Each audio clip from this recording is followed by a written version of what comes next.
Well, hello, everyone. Again, my name is Yusuf Hashash. I'm the GEER Education and Outreach Coordinator, and with me today is Professors David Frost, Shide Dashti, Joe Wortman, John Stewart, and Dimitrios Zekos. Welcome to this first webinar in a series that we are planning to share with you. And we will start with our webinar agenda. I will give you a bit of a background on what we're doing, why we're doing, and the nature of the education and training program of GEER and the webinar series. Then Professor Frost will introduce GEER to you, give you some history about GEER. Right now it's a collaboration with the broader groups of EERs and the various elements and activities that we are conducting within GEER. And then we will conclude with a panel, a Q&A discussion, whereby each of the panelists today will share with you their GEER experience and how it impacted their career. And we are going to take question and answers. There's a little question and answer box on the right side of your web browser. I was told the best web browser to use is a Chrome, or if not, you can try using the app. Hopefully you're successful in doing that. Feel free to type the Q&A in that box. We will be monitoring it, and I will be acting as the moderator. So what are our plans for the GEER education and training activities? And why we want to do it? What are our objectives? First, our objective is to train our GEER members. We have a very large membership that we are extremely delighted to have some who are very experienced in reconnaissance activities, while others are new.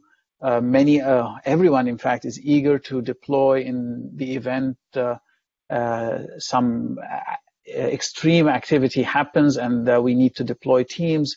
And we would like to use this webinar series in addition to other training activities to allow you to be more effective during the deployment.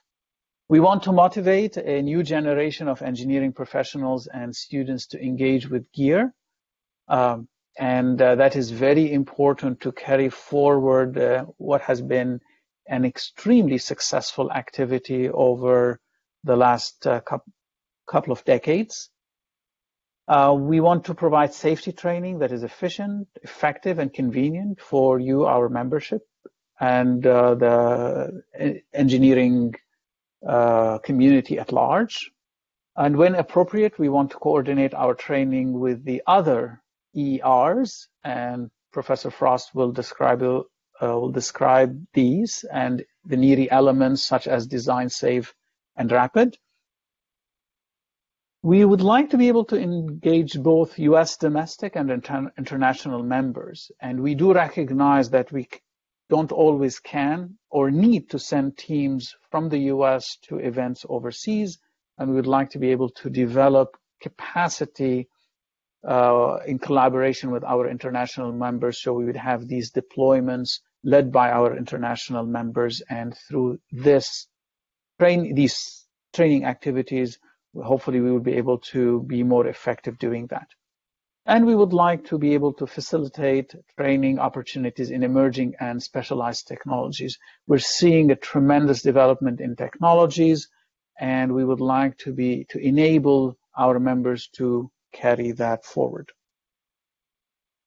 What are the elements of our education and training plan? We have been working on it for about a year to develop this plan and execute it. And so the first thing is we're going to be modernizing our membership database so that and IT infrastructure, so that as members you'll be able to log in, you'll be able to see where you stand in terms of if you've taken some training activities, participated in some GEER reconnaissance events. By having this modern database, we will be able to very quickly identify the members, their skill sets, and try to match them up with teams that are being deployed. So that's something we need, that modern infrastructure to do that. Another element we're doing is we're creating these communities of practice. And these communities of practice are thematic. They could be about a theme. The most recent one that's been established is a fire community of practice. And Professor Frost will talk a little bit more about that. And this is we bring in individuals that are interested and skilled in that specific area, such as fire. And then they can, based on that, develop plans for deployment, post-fire events, or develop specialized training opportunities.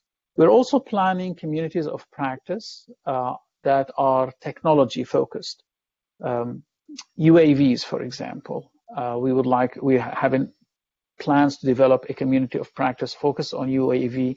UAV is becoming an indispensable tool in any deployment, and with the availability of fairly inexpensive UAVs that we can deploy, as well as highly specialized UAVs such as those at the Rapid facility, we would want membership that are trained and who are interested and trained in this to be provided the necessary skills and enable them to communicate as members together, develop best practices, develop training webinars.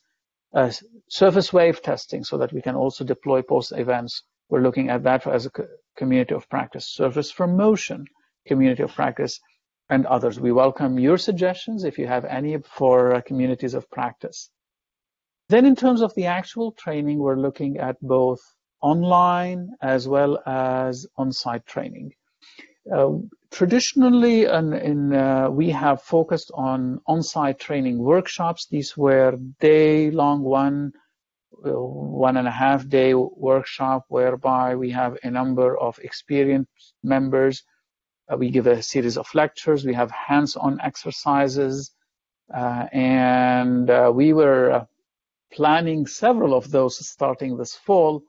But as you know, the circumstances currently do not allow us to do that. We are hoping that maybe things change later in the spring and we'll be able to schedule these online in-person training workshops. And these would be across the US and also internationally. And if you, again, have interest in establishing an on-site training workshop, feel free to communicate with us about this. In terms of the online training webinars, this is one of them. This is the opening one of the training webinar series that we are planning. And the idea is we would have an hour and a half seminar that is focused on a given topic, theme, activity, technology. We will be try to have as many of them live as possible, but also they will be archived so that our members can also preview them if they're not unable to attend here in person.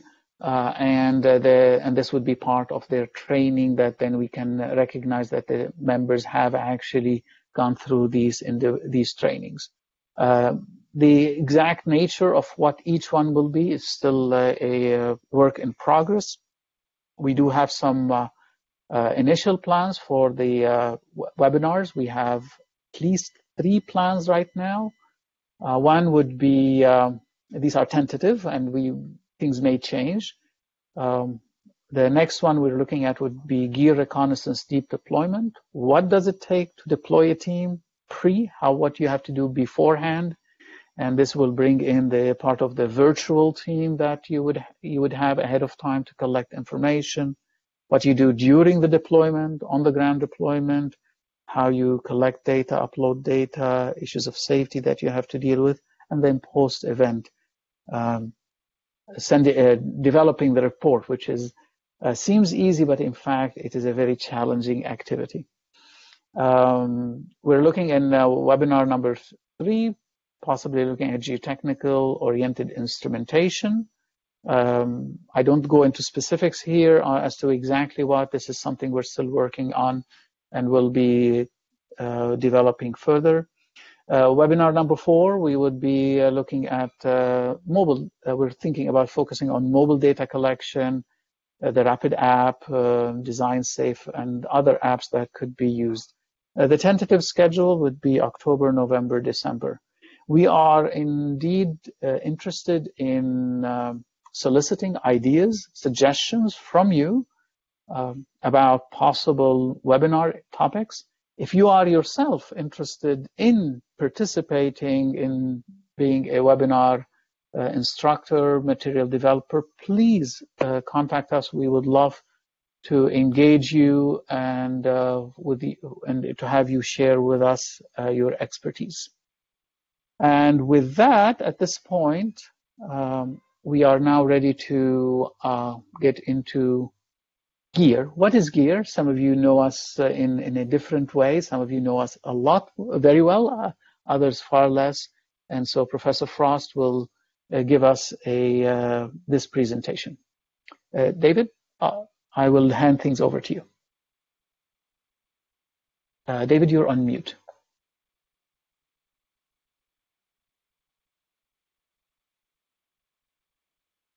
Okay, I think you should be able to hear me now. And we hear you. And equally importantly, see my screen. And we see your screen. Thank you. Perfect. Great. So thanks for that introduction to what we're all about doing here now, Youssef, moving forward. And as you said, I'm going to give a sort of an overview here of GEER.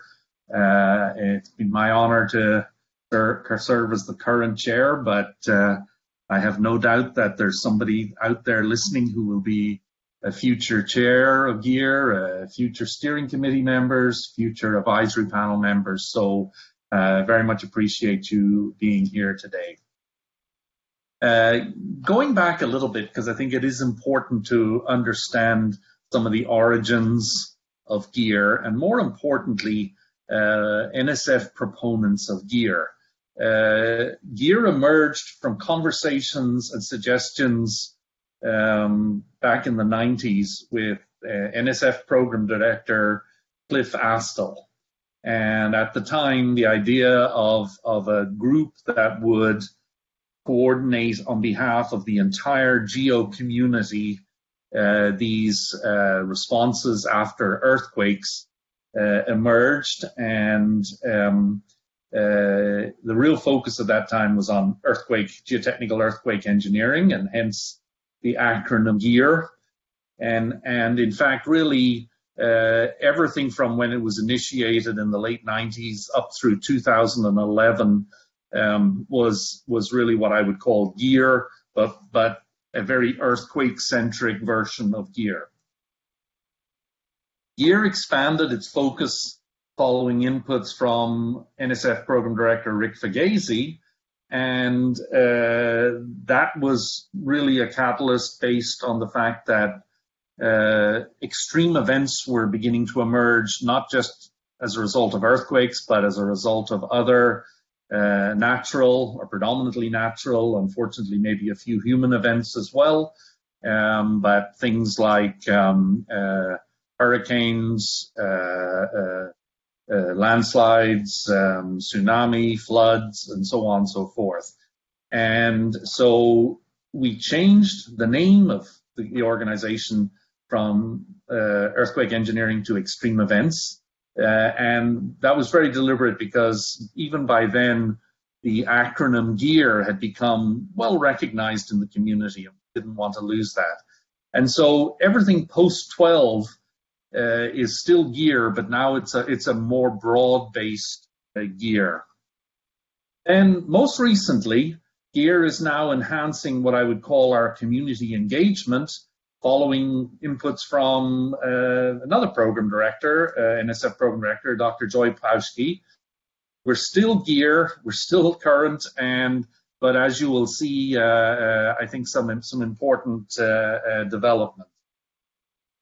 Well, what is GEER? Well, I just wanted to refresh people's memory. GEER is a volunteer organization of geotechnical engineers, engineering geologists, earth scientists, Perhaps I should even add a few more into the list there, geoseismologists, et cetera, et cetera. Also, importantly, the members come from academia, from industry, from government, and from nonprofit organizations. So from the outset, the goal was always to really create this environment where people with different perspectives, backgrounds, expertise could come together. As you know, GEER responds to geotechnical extreme events. Importantly, our focus is both nationally and internationally.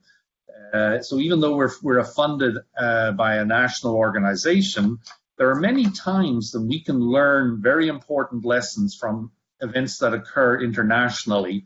And so NSF supports us to deploy teams internationally as well. And most importantly, conducting reconnaissance. And clearly, a goal is to document observations.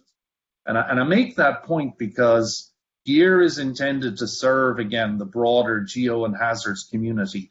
We're not doing all of the research. We're gathering that information, that important information that many of you then can take and submit proposals to NSF for either follow-on rapids or for full-blown research projects or for projects that perhaps take advantage of the NERI facilities and so on. GEER seeks to collect valuable perishable data. That's an important distinction. If there are certain things that could be collected 6 months or 9 months later, that probably is outside our core mission, because what we really like to emphasize as GEER is the importance of collecting perishable data. In other words, data that may not be around for a long time, or, for example, in the process of rescue and recovery following disaster events, may be eliminated or destroyed. And so, again, clearly the end result of what we're doing is to advance research and improve engineering practice. We're not just a research initiative, but also clearly want to have an impact on practice. Finally, GEER belongs to and seeks to benefit everyone in the geo and hazards community. So we should not be regarded as a group of people. You are part of us. You are part of that important group. I'll go quickly through these, but I just wanted to sort of restate the mission of GEER. Document geotechnical and related effects of stream events to advance research and practice. Promote and facilitate adoption and utilization of innovative technologies for reconnaissance. From the outset, GEER has always been an early adopter, if not an innovator, in the utilization of technologies for reconnaissance. And I could reference work done in the early days of Google Earth, work done in the early days of LiDAR, work done in the early days of a number of non-invasive geophysical measurement techniques and everything. All of those were really catalyzed out of activities being undertaken by GEER. We're also very much interested in advancing the capabilities of individuals performing post-event reconnaissance. Post-event reconnaissance is not about going out there with a camera and taking a picture, but it's about being able to go and certainly with the aid of photos, but many other technologies, being able to capture key elements so that we can unravel and understand what may have happened, whether it's in a subsurface problem, whether it's in a soil structure interaction problem, or whatever. And that actually takes some training, just the same way that it takes training to learn how to design a building. It takes training to learn how to understand and to forensically interpret what may have happened during an extreme event. We're also very much interested in training future generations, and particularly broadening participation, helping being a catalyst for young career academics. And so if you go back and look at any of the preceding GEER missions, you will always notice that it's not made up of a bunch of gray-haired people. Every team has has younger members. It has, even in many cases, there are some graduate students involved. The whole purpose of that is that GEER has been around for a long time. We intend to be around for a long time, but we need to have this sort of continuous succession planning process in place. Obviously, central to what we do is to develop a coordinated response for GEO researchers so that we can form effective reconnaissance teams and also work effectively with other disciplinary organizations. We also want to certainly promote standardization of measurement and reporting protocols. There's nothing worse than getting some data from a reconnaissance mission and then finding out that somebody only made measurements of rupture offsets on 50% of the ruptures and not all of them. So we want to make sure that we develop techniques that are able to ensure people are collecting, not just collecting data, but the right data and not missing important elements. And finally, obviously, just as important as collecting the data is disseminating it accurately. The core of GEER dissemination has always been our web-based reports, and many of you are probably familiar with those already from our website. So, GEER as a model. Recently, and some of you may know this, others may not, NSF has funded 6 other EERs in the past couple of years. Those are shown here, and obviously you can see that geotechnical engineering, that's us, that's who we are, that's what we're talking about. But there have been other EERs now established in social sciences, in structural engineering, in nearshore systems, in operation systems and engineering, in sustainable materials management, and in interdisciplinary science. And while there's no doubt that GEER was sort of the model for those, having been established 2 decades ago, at the same token, I really want to point out that each of those EERs has their own unique focus and approach. They do not all do the same things that GEER do, or in the same manner. Their focus, as I said, is different. But at the same token, there are certain similarities as well. More importantly, with the emergence of all of these EERs, there was a recognition that there really needed to be some better coordination between these EERs as well, so that we're not ending up having 2 or 3 different units or entities going and capturing the same data. And so that led to the establishment of what's called the Converged Leadership Corps that was established early part of last year. And so you can see in the graphic on the right that there's still all of the EERs there at the center of that sort of circular component.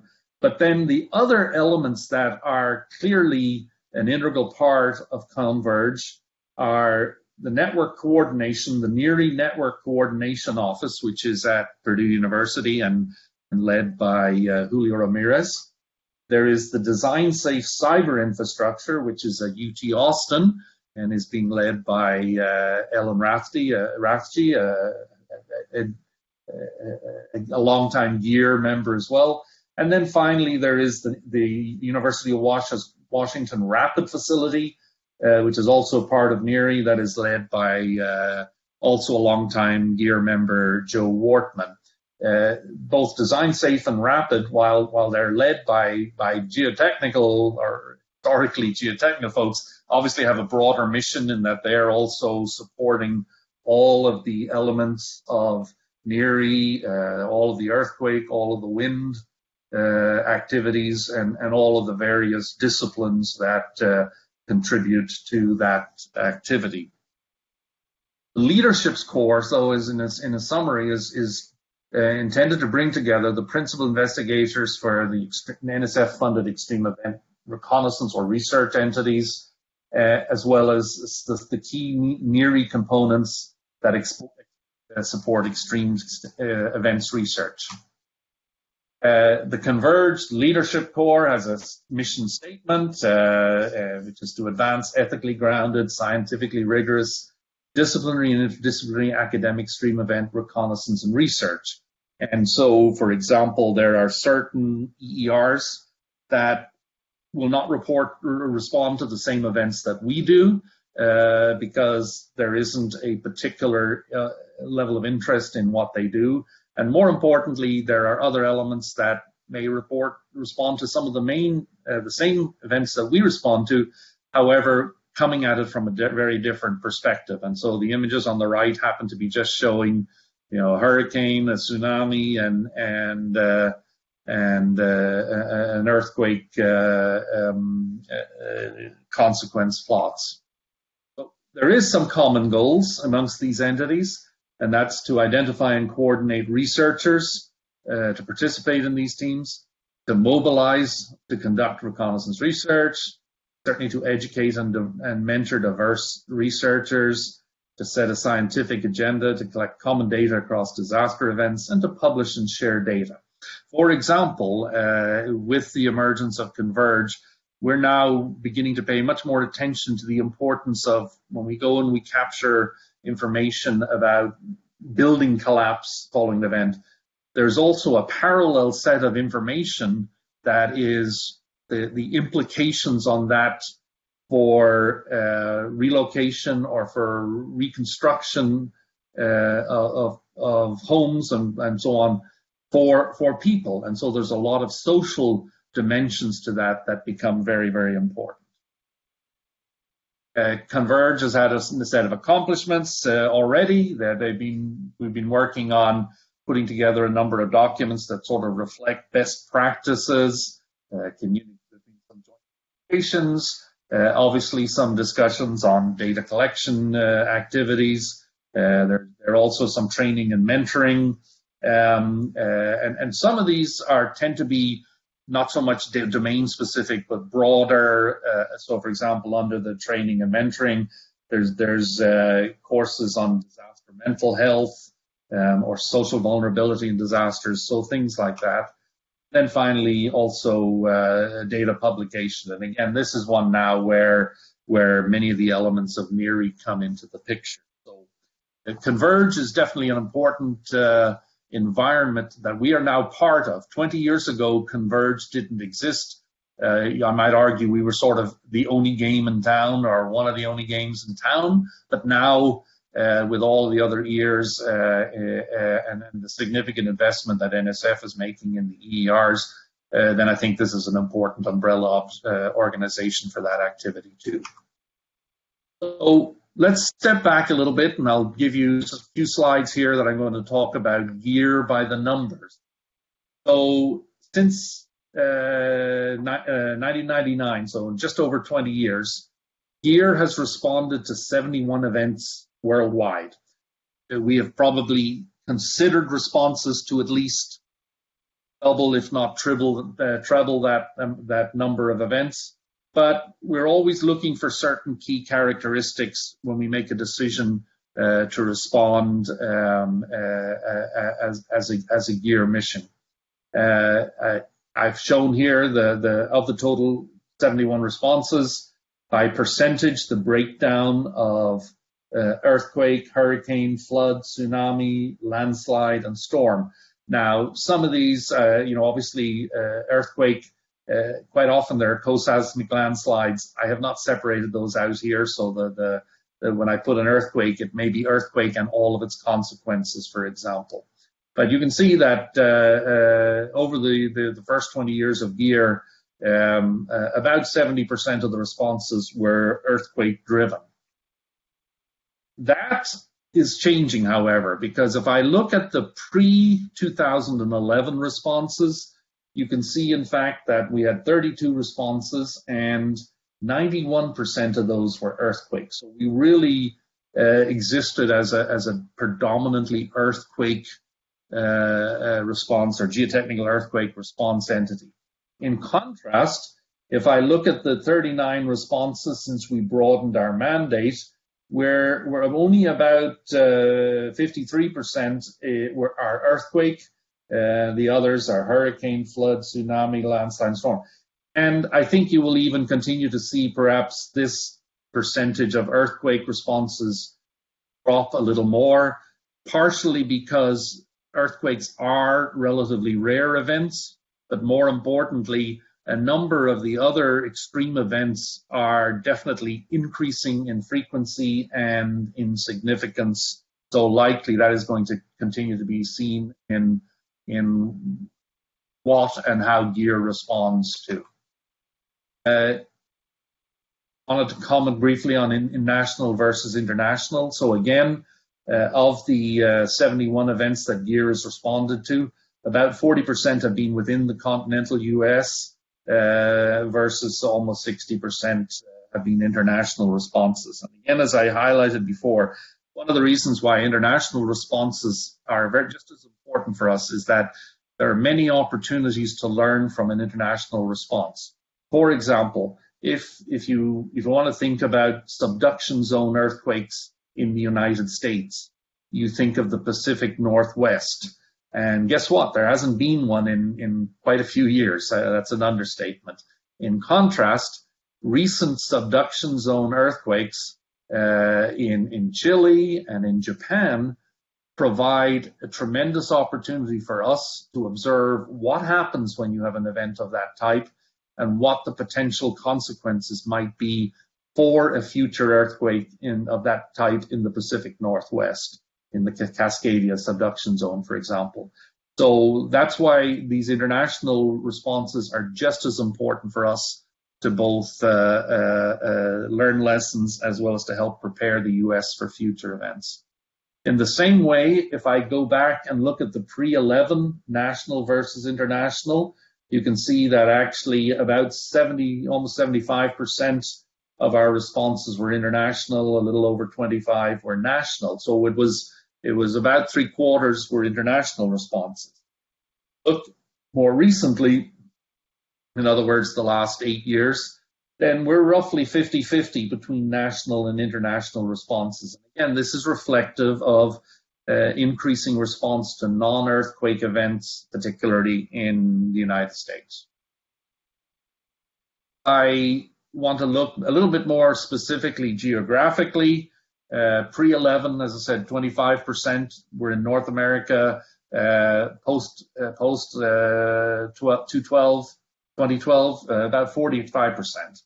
And in fact, if I look at the pre-2011 responses, you can see that they were relatively distributed, not quite ifs, but pretty close between North America, South America, Europe, Asia, and Australasia.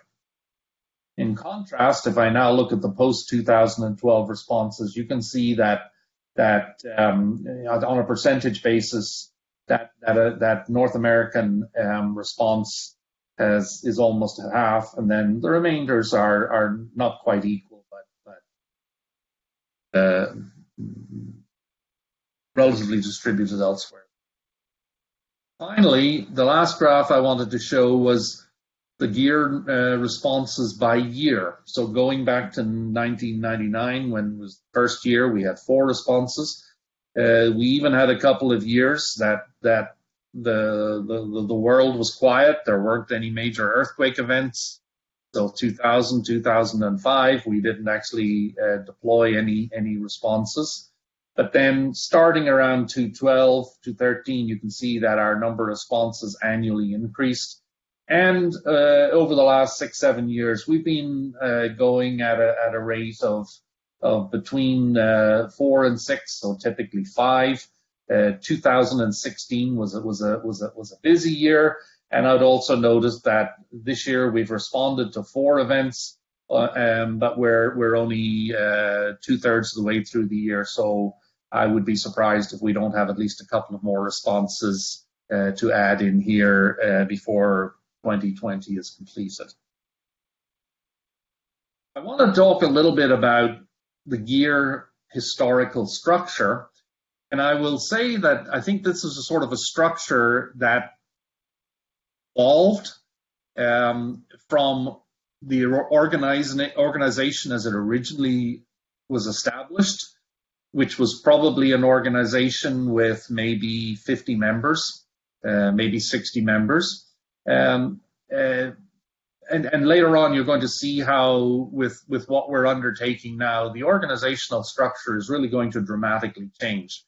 But as I said, the original sort of structure, so there was a steering committee, used to meet by either in person or video conferences. Clearly, one of the major points of activity was if an event occurred, the steering committee convened to determine whether a response was required or not. You will notice that out to the left, I have put a box for the GEER recorder. The GEER recorder is an individual that probably many of the members at large will recognize receiving an email communication from, or a survey request, or things like that. In addition to the steering committee, there was an advisory panel made up of about 20 to 25 people. Typically, the engagement of those, the advisory panel was a workshop, probably every 2 to 3 years, and then occasional emails as needed for input. And by the way, let me point out right off the bat that I'm not saying this is a perfect structure. I'm just summarizing what it has and was and has been. Then finally, there's the GEER membership, which had fluctuated between 250 to 350 members. They would get occasional emails surrounding missions and maybe emails coinciding with report releases to the website. Finally, the other sort of part of, I'll call it an ad hoc structure for GEER, was sort of this cloud of information that came from conversations, technical meeting presentations, and so on. And in all honesty, probably a large part of what we heard as a steering committee, even particularly more recently, has been, I'd like to be engaged, but I don't know how to be engaged. I want to be on a team. I have some ideas. How can I help, et cetera, et cetera. And so that as a structural diagram is, I want to propose, is the reality of what was, but I also will be quick to point out and tell you that I just don't think that now is a structure that adequately serves a 500 to 600 person organization in today's environment, and particularly since there's now not just GEER, but there are other entities it's critical and both an opportunity for us to collaborate with. Current steering committee is a very diverse group of individuals.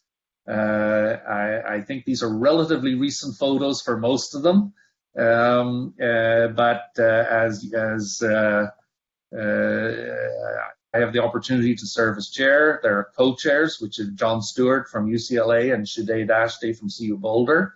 And then you've already met Youssef, who's the Education and Training Director from UIUC. The other members of the steering committee are Ellen Rathje, who now also happens to be the lead on Design Safe, Scott Anderson from Consulting Industry, Laurie Johnson from Consulting. Also, Laurie most recently has been president of EERI. Joe Wortman from UWashington, who now also happens to be the lead of the Rapid facility there. And finally, Lee Wooten, consultant from GEI in Massachusetts. The last, and certainly not the least important person, is the GEER recorder. And if he looks younger than the rest of you in the photos, that's because he is younger. Graduate students at Georgia Tech, but serving as GEER recorder. The advisory panel, and I don't have photos for all the advisory panel members, but it's a multidisciplinary group with post-event reconnaissance experience. I've listed the most recent advisory panel group here, both their affiliation as well as sort of their general area of expertise.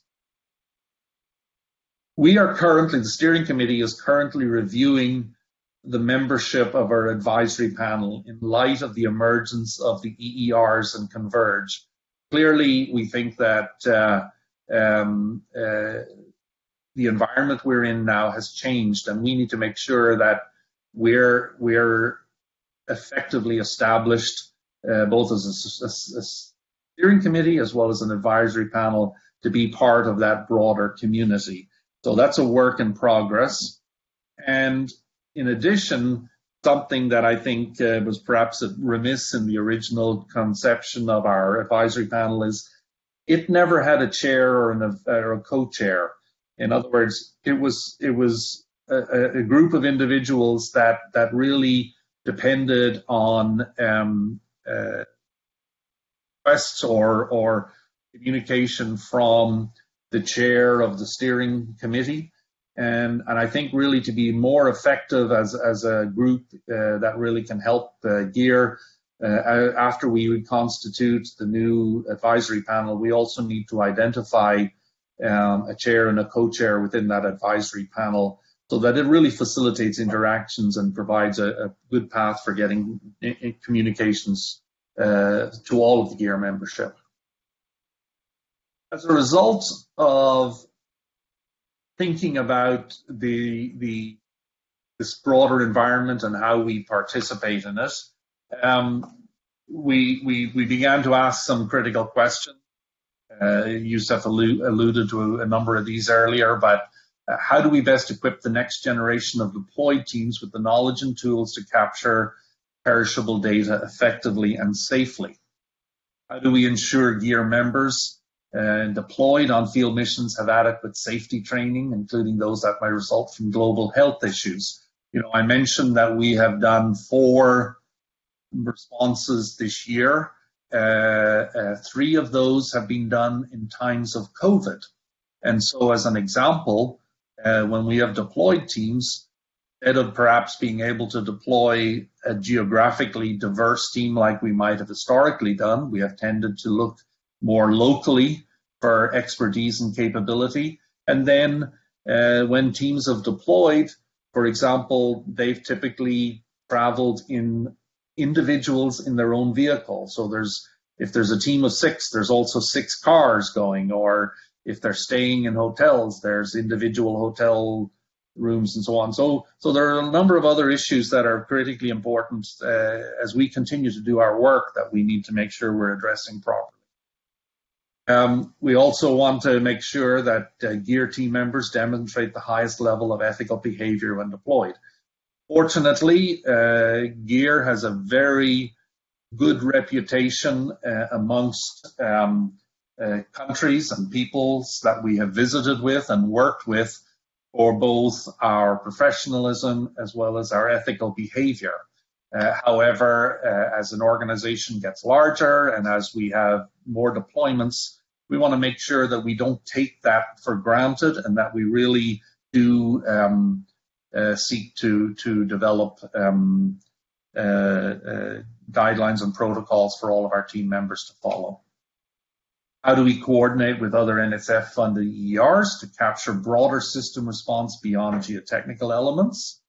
And how do we best collaborate with the NERI? Sorry, I misspelled NERI there. Facilities, obviously in particular, design safe, rapid, as part of Converge. So in response to that, we've sort of said that, you know, our future added focus, not our changing from our original focus, but adding to our focus, are going to be improved interactions with engagement of our membership. And that hands-on sites training across various geotechnical hazards, development of online technical and procedural activities, both training modules and tutorials, fostering new technical competencies within the membership, and leveraging and collaborating with other organizations and agencies. In our history, we have done that reasonably well, but I think there's an opportunity for us to even do more of that as we move forward. To help that, or address those, then I'm going to show a number of slides that just kind of outline what we're hoping to do. For example, we're developing a new member portal. It's just starting the development of it right now. And like all valuable GEER assets, you will be geo-referenced by your lat long. You may recall some time back that you probably, if you're an existing member, you would have received a request for your location or your lat long, and that was the start of collecting data for this new portal. The image I've shown here is a mock-up, but we're going to be developing this portal using Power BI. And so the nice thing about that is that it has a GIS component, it has a pivot chart analysis, it has tabular data, and importantly on the right-hand side, it has a query panel. So for example, once we have our database converted over to this format, then if we're looking for potential team members in the vicinity of an area, we'll be able to do it based on geographic, and we can actually put all of that in the query box, and the membership portal will develop immediately a list of members for us who are either have certain expertise or have a geographic asset or speak a particular language or whatever. So this database is going to be very valuable to our future activities. I won't spend much time here because this is just a quick slide on the educational and training sessions, and Yusuf already described many of these in more details. But clearly we recognize that there are many opportunities for us to do a robust job in delivering training activities. Communities of practice, I'm going to say just a little bit more about this. So these are technically focused subgroups within our membership.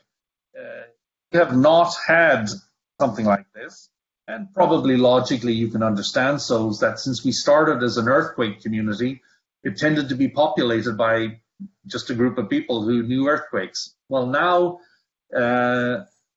there's a much more diverse group of events that people are responding to, but there's also the need for expertise in specific technologies or in the particular hazards and so on and so forth. So as an example, the goal here is to better engage membership to prepare for GEER missions. So the first community of practice, which was just established, is in fire.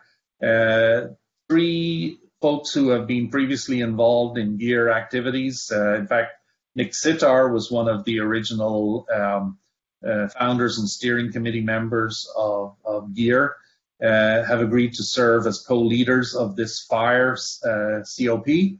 But there will be an invitation coming out to other members of GEER to join.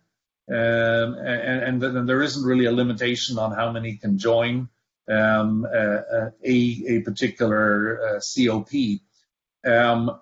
An example of why this is so important for us is that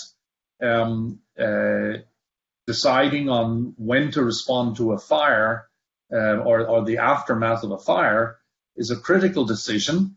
It is very different than responding to an earthquake.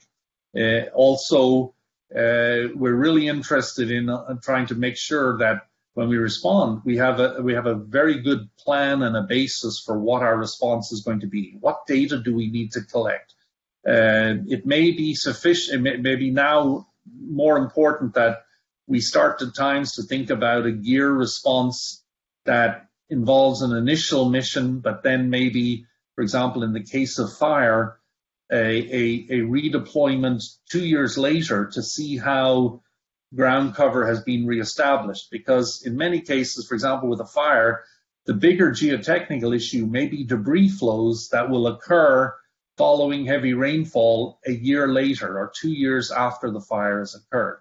So that's an example of where we think that establishing these COPs within the GEER membership is really going to help us advance and do a much better job in planning for missions. Other COPs to be announced shortly will likely include UAV, INSAR, LIDAR, some field methods, maybe some related to data archiving. But equally importantly, we're looking for COP suggestions from members. So if you have an idea for a possible COP member, then we would like you to share that with the leadership, the steering committee, and in particular I think in that case, sharing it with Yusuf, who is leading up all of these activities for it. Enhanced communication strategies. So the idea is that we're going to have extensive use of the new portal to share information. We want a more meaningful engagement of our advisory panel. We want to focus on establishing new international partnerships.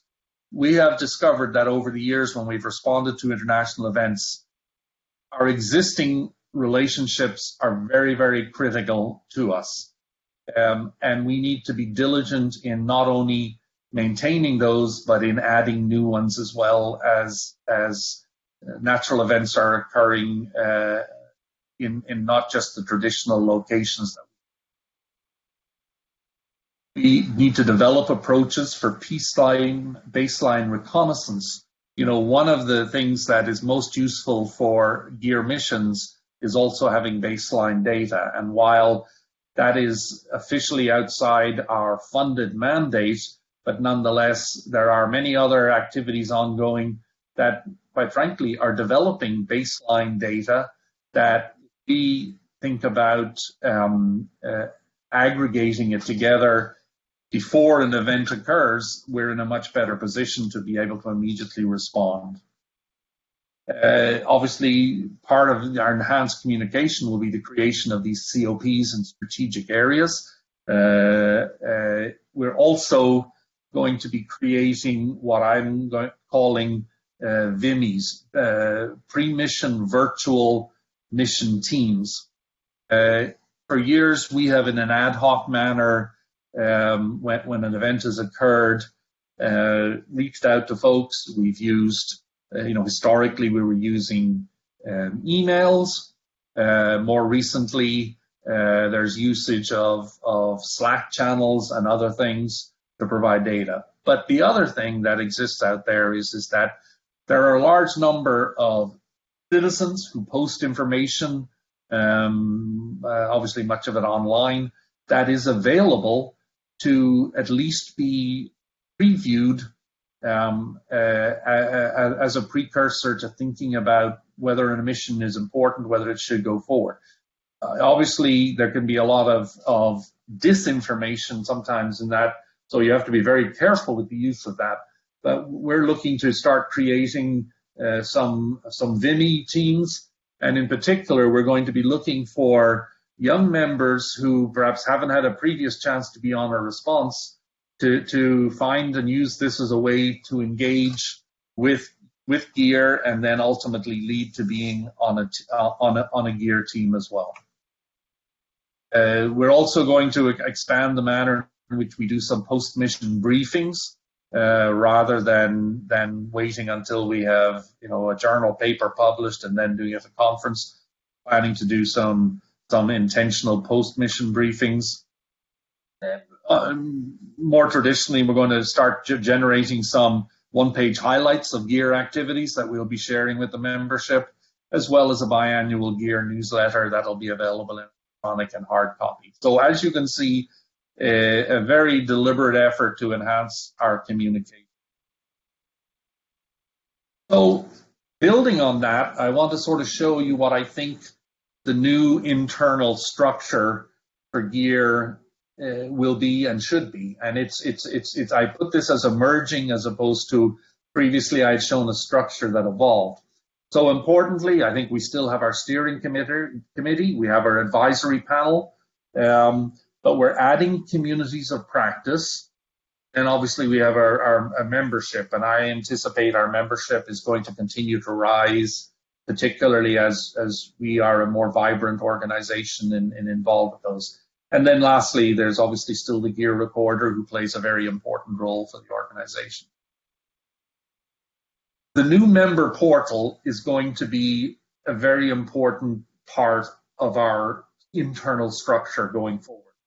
While the other elements that I previously showed here are all committees and panels and groups of people, the portal is obviously a digital member or portion of the internal structure. And importantly, the way that I see the interactions now occurring is on my previous structure plot, you saw I had a couple of arrows that were going in one direction only. And importantly here, the portal now becomes an integral part of our interactions, and equally well, the interactions are bidirectional between these various entities and the portal. So there's a much greater reflection of the communication. And then, as I said, here are sort of how lots of these communications will fit in and tie in with the portal. So when something is happening, the portal will be used to share this information with memberships of the organization. If this is the internal structure of GEER, then I also just wanted to sort of update how we see GEER as part of Converge and beyond. And so in the core there, you have in the green, you see that's the portal and how we would use that for many of our interactions, including things like ongoing training activities, online training activities, event registration, social media links, team planning, et cetera, et cetera, et cetera. The right is our existing GEER website, and we're not going to eliminate that because that's sort of an important archive of everything that GEER has been and has done. And we will continue to upload our web reports post-event after that.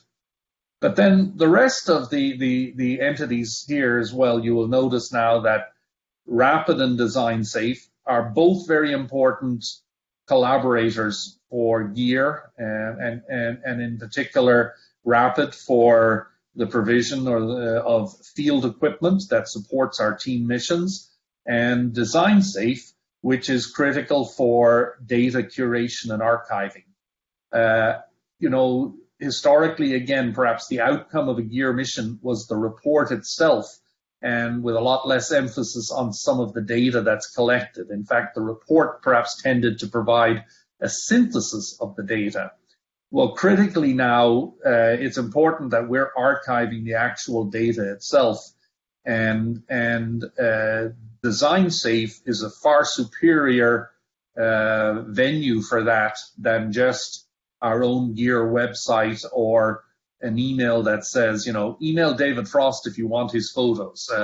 We want to make sure that we're taking a much more proactive stance in our data dissemination. Then obviously there's still the coordination through Converge and with NERI and ER coordination. And then finally, I did want to make, just without getting into names and so on and so forth, but there are many other collaborating organizations that we work with when we go to the field. It could be USGS, it could be NIST, it could be FEMA, it could be EERI, and those are just the domestic ones. If I go to specific locations, then other organizations emerge. If I go internationally, we have other collaborators there. So this is sort of a more holistic view of GEER as part of Converge and beyond, as the title of the slide states. So a couple of concluding thoughts. GEER has had a successful 20+ year existence. Past missions have definitely had an impact on geotechnical research and practice. Global change and other factors are influencing the frequency and consequences of extreme events, and therefore changing many things about how we as an organization should and need to respond. GEER is evolving as an organization to better engage its membership, enhance its activities. We're looking forward to the next 20+ years of post-events responses with your engagement. And with that, I thank you. I'll be happy to answer any questions, and our website, for those of you who don't know it, is there, geerassociation.org. Well, thank you, David. And we will take questions towards the end of the webinar. And at this point, we'll move to the next, the last item, which is our Q&A panel whereby each panelist was going to share with us their GEER experience and their impact on their career, and we'll have your question and answer. So again, for a reminder for our audience, there's a question and answer button. You can please type in your question and we will take it from there. So our members, this is the panel that we have today, and we are going to start with Professor Shide Dashti. And so Shide, I will drive the presentation for you, and if you can please just go ahead and share with us your experiences. All right, can you hear me, Yusuf, everybody? Yes, I do. Yeah. Good. Hi, everyone. This is Shide Dashti from University of Colorado Boulder. I was asked to talk a little bit about my experience with GEER and how it has impacted my career. So I just wanted to mention a few examples. My experience with GEER essentially started indirectly a long time before I became an active GEER member and started participating in Reconnaissance. As an example, the topic of my PhD under the supervision of Professor John Bray was based directly on findings from the 99 Kocaeli earthquake in Turkey, where buildings were found to respond differently compared to free field liquefiable soils. And that was different from the assumptions in some of the existing procedures, pointing to the importance of soil structure interaction on liquefiable ground.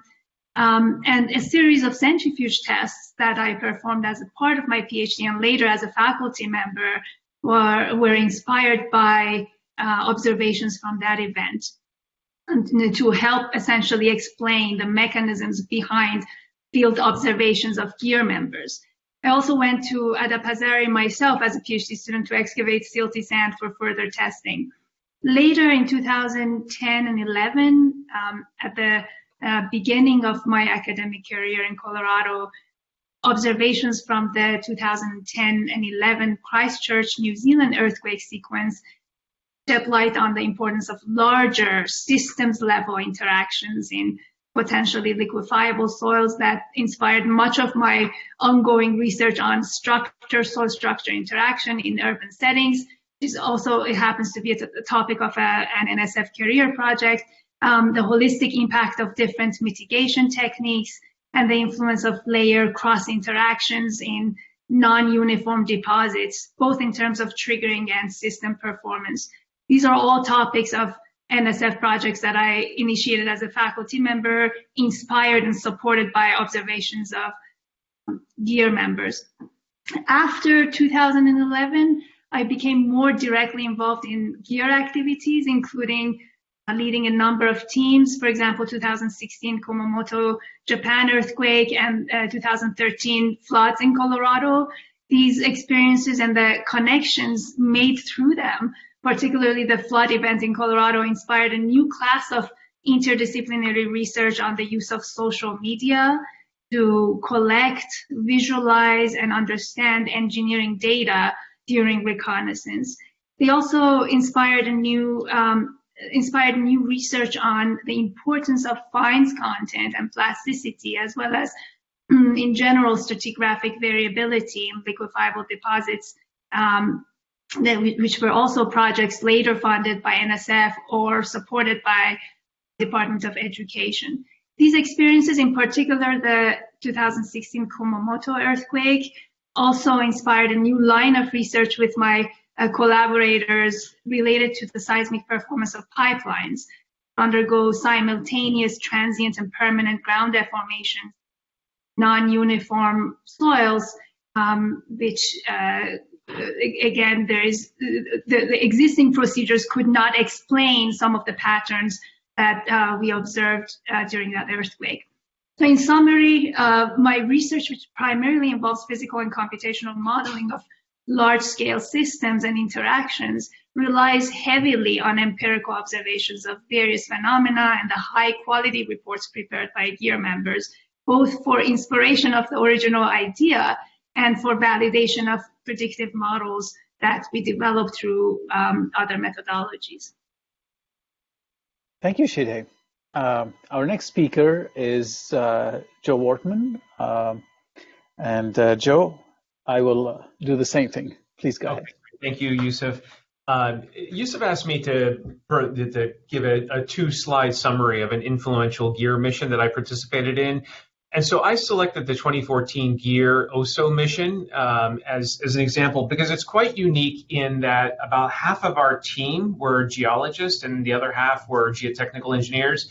This is a team that was led in collaboration with Jeff Keaton and included John Benoit, Scott Anderson, John De La Chapelle, Bob Gilbert, and Dave Montgomery. So I wanted to just note that although there is the G and GEER is for geotechnical, we do collaborate quite readily with geologists and with other kinds of geoscientists.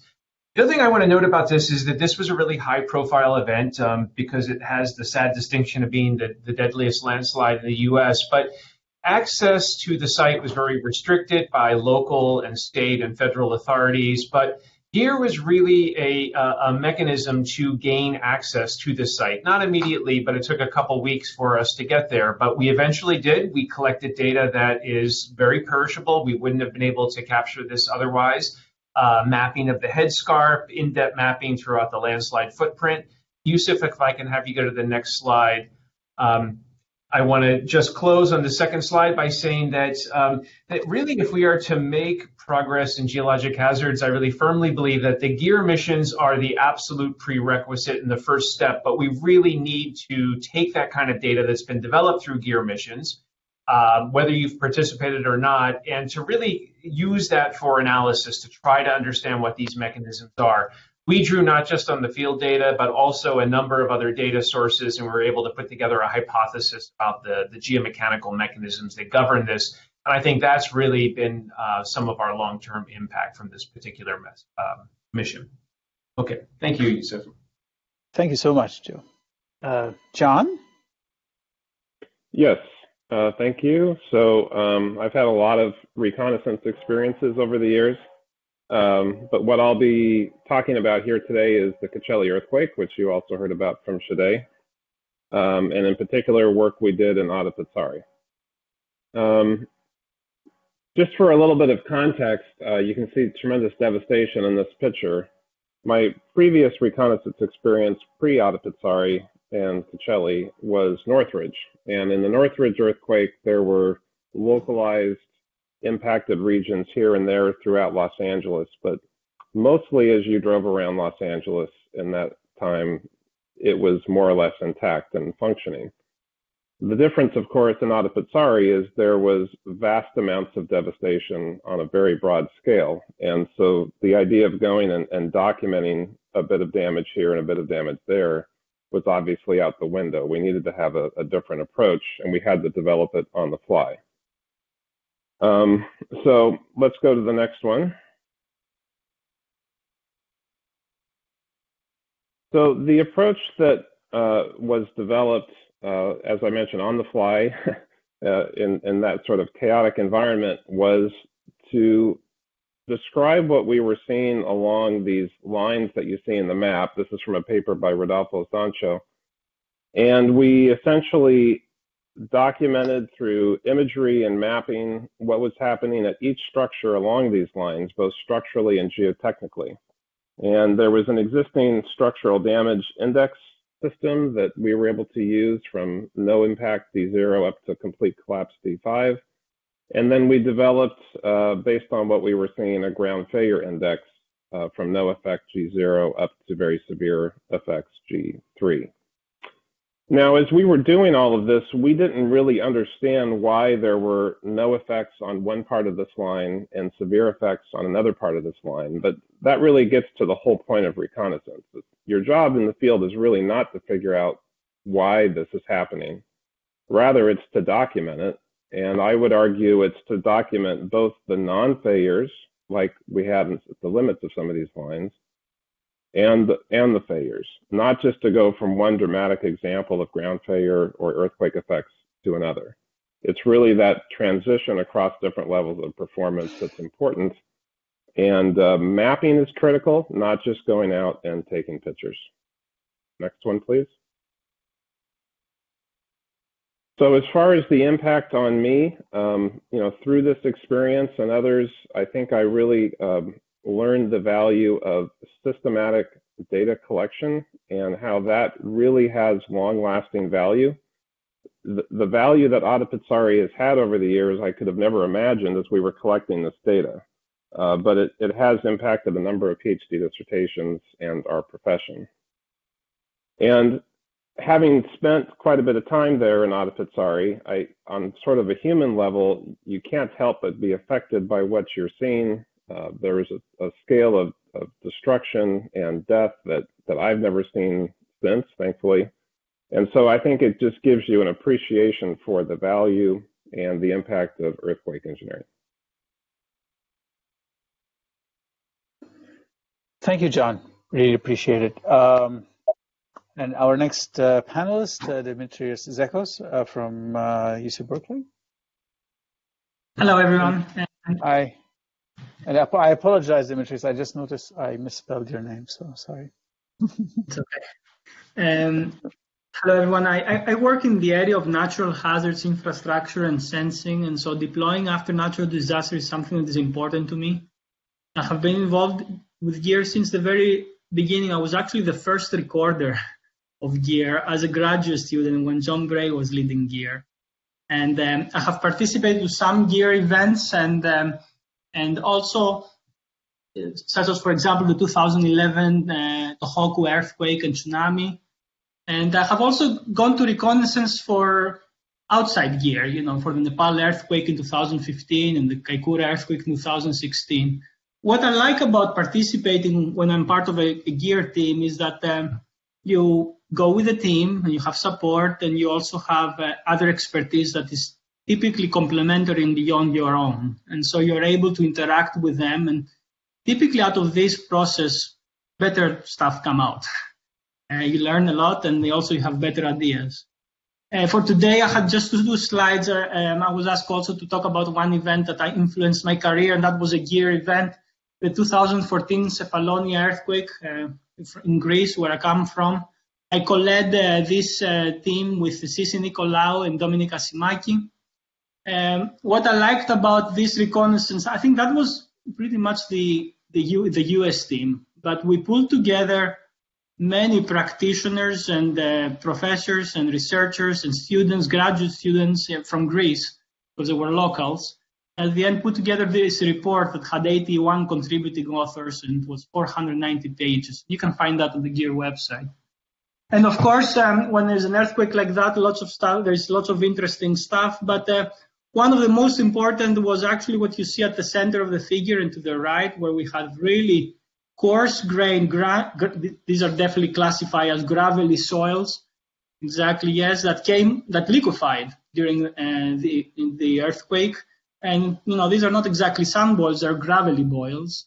And it was very, very pronounced. And it was very interesting also because still, if you ask many geotechnical engineers, they will tell you that they think that gravelly soils are not liquefiable.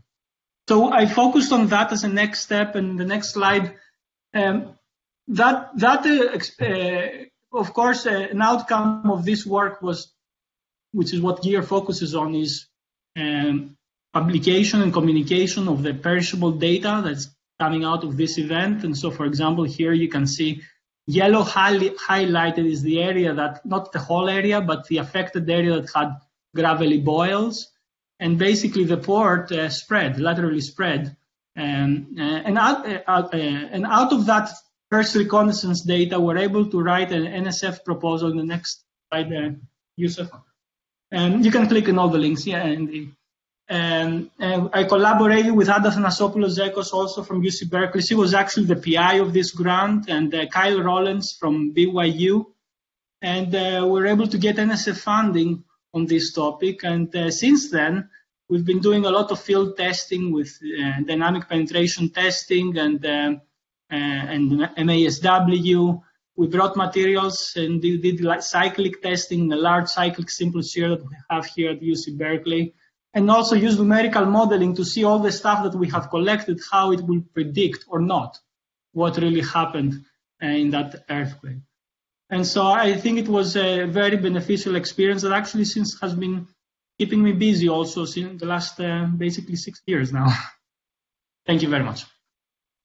Thank you much, Demetrius. Appreciate it. I guess the next speaker is myself, and my first event was the Chichi earthquake in Taiwan in 1999. I was starting my academic career, and I want to echo John's observation. It really impressed upon me the impact on people, the importance of us doing the right thing to minimize impact for future structures, for future facilities, future building, gives really meaning. It also brought to life the concept of a fault offset for me.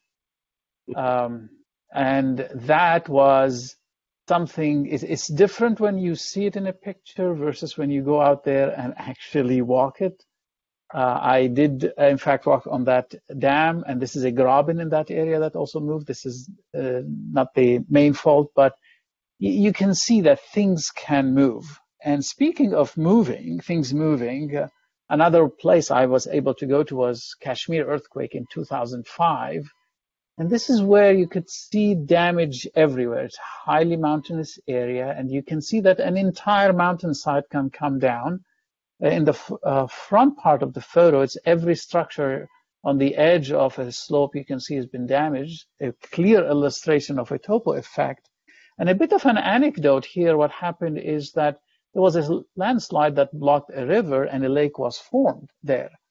And after I came back from that event, our friends at the USGS were noticing that the lake was filling up very quickly, and they were concerned about a sudden breach. And they knew that I was there, and so they contacted me. They were not getting responses through the formal channels. Well, one of my former classmates from MIT was actually in the colonel in the Pakistan Army. I called him up. He quickly mobilized Army units to that area. They opened up an emergency spillway to make sure that the flooding doesn't happen. Now, why the flooding that would be important is that many of the people whose homes were on the mountain sides were relocated down to the bottom of the where there are flatter areas where you can actually have tents, and basically if a flood there would in fact impact them severely. So you would have had a secondary disaster. That is something that is these type of things that happen, and it is really nice to even be able to help with that even a little bit. I didn't also only work on earthquakes. I also managed to co-lead a team with Dr. Sissi Nicolau for Hurricane Sandy, Superstorm Sandy. And there we saw how you can actually flood a subway system. And that is something that people, theoretically thought about it, but didn't realize that it can happen for a major US city and has many implications. And we continue till today, look at the after effects of Hurricane Sandy because it has impacted the life of these structures. This is salt water, and it had accelerated corrosion in a number of areas. And now our last panelist, David.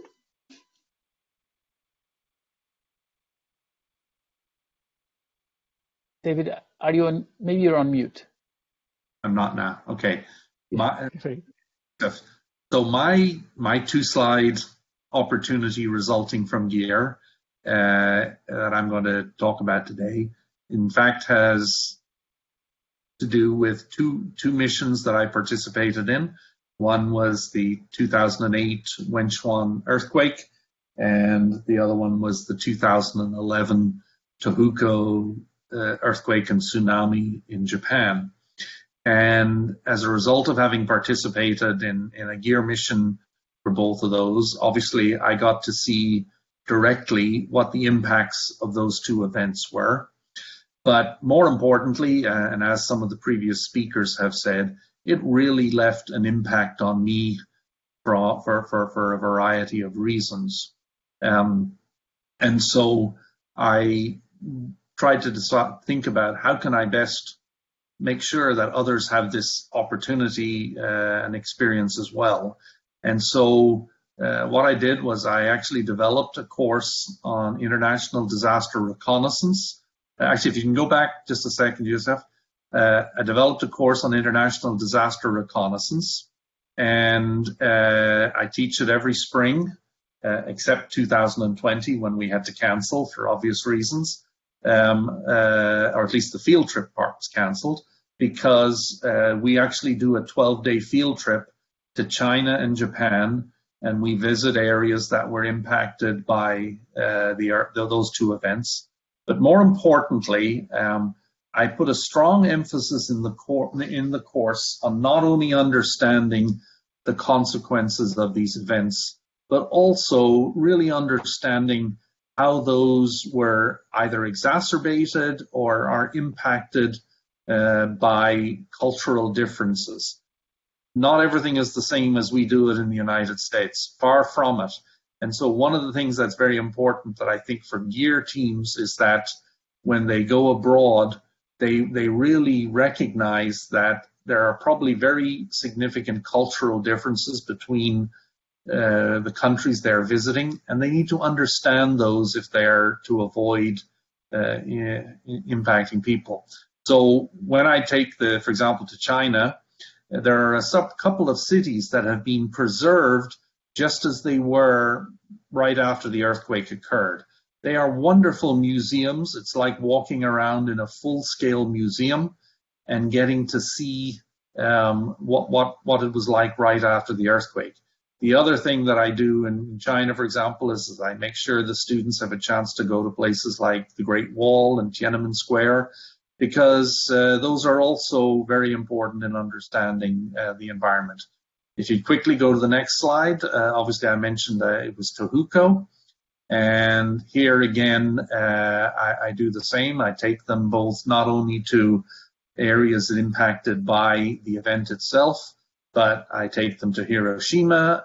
And the last time I traveled, I was actually able to get the entire group into the Fukushima Daiichi nuclear power plant, and we obviously were doing it with escorts and in a very safe condition.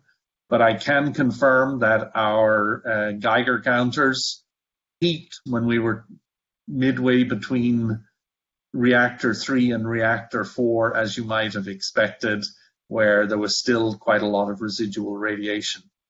Also on that last particular trip, we were very fortunate that one of the founding GEER members, Rob Cahan from USGS, was in Japan at the same time, and he actually joined our group, and I prevailed on him to give a lecture on some of his experiences with Japan. So don't only think about GEER as a research catalyst. Think about what can perhaps your involvement in a GEER mission ultimately do for you in terms of being an education catalyst as well. Thanks, Yusuf. Thank you very much, David. And we are now going into the question and answer. I have two questions from the audience. I'll start with the first one. First question is, can you give an example of time-sensitive data that would be gathered from an extreme event such as a storm, hurricane, or flood? Shide, I think you mentioned you were on a flood event. Would you like to maybe take that question? Yeah, one example is how different parts of lifelines, like the pipeline infrastructure or the underground infrastructure, respond to, let's say, the case of flood, the extreme demands imposed by a flood. Or if you are interested in exploring other methods of data collection, flood is a particularly useful event that is not so acute and sudden that would overwhelm the telecommunication network. So we get to collect forms of data that are potentially really insightful for learning about the response of infrastructure. I don't know if that answers the question.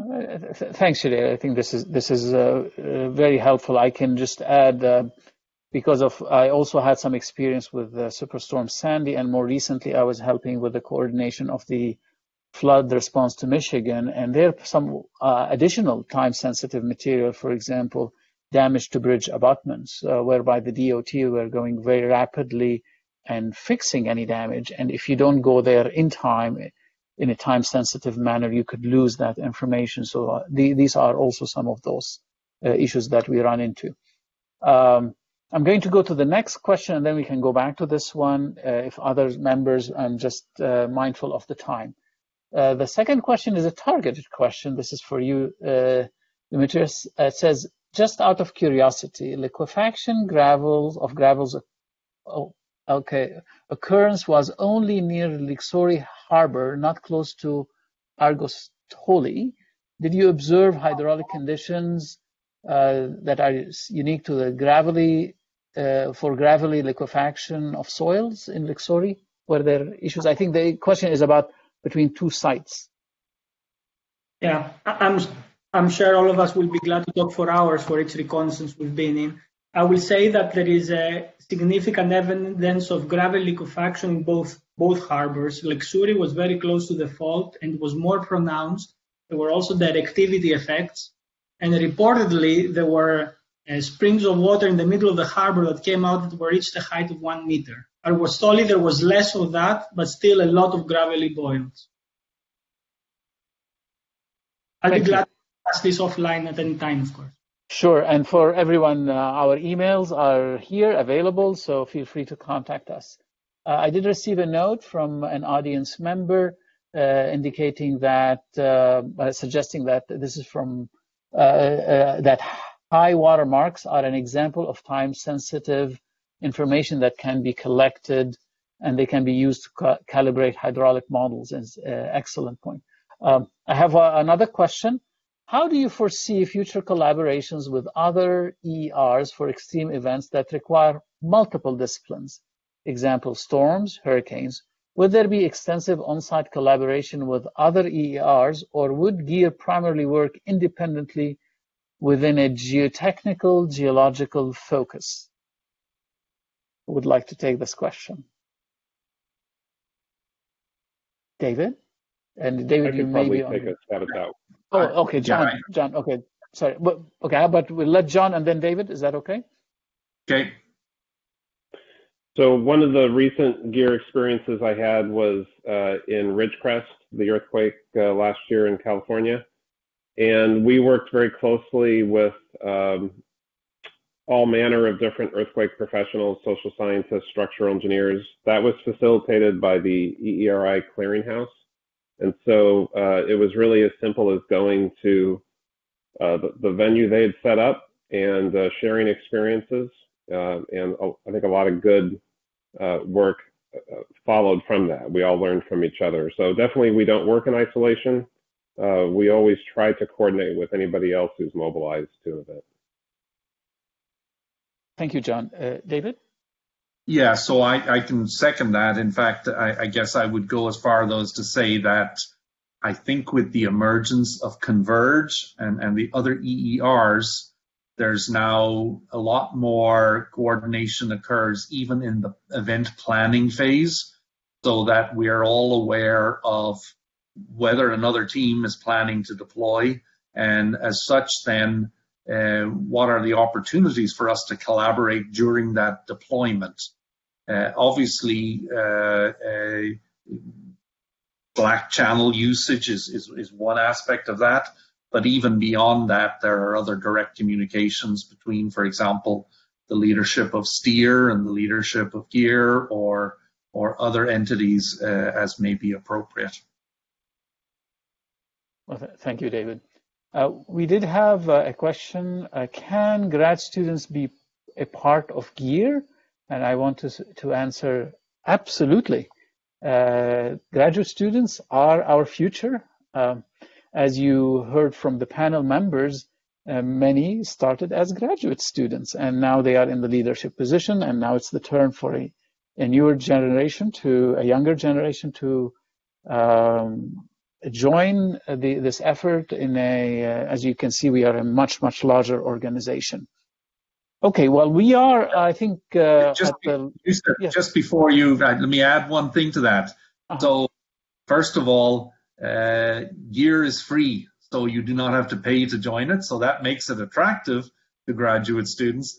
And secondly, all you have to do is you get onto the GEER website, there's a link that you can just apply to become a member, and then the rest is relatively straightforward.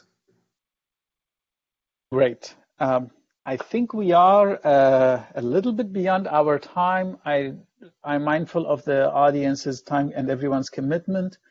I really want to thank the audience for joining us for this, and I want to thank the panel for giving us and sharing with us their insights.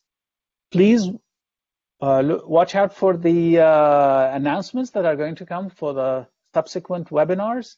A reminder, if there's a webinar you would like to hear about a topic, let us know, and we would be delighted to consider that as part of our planning process.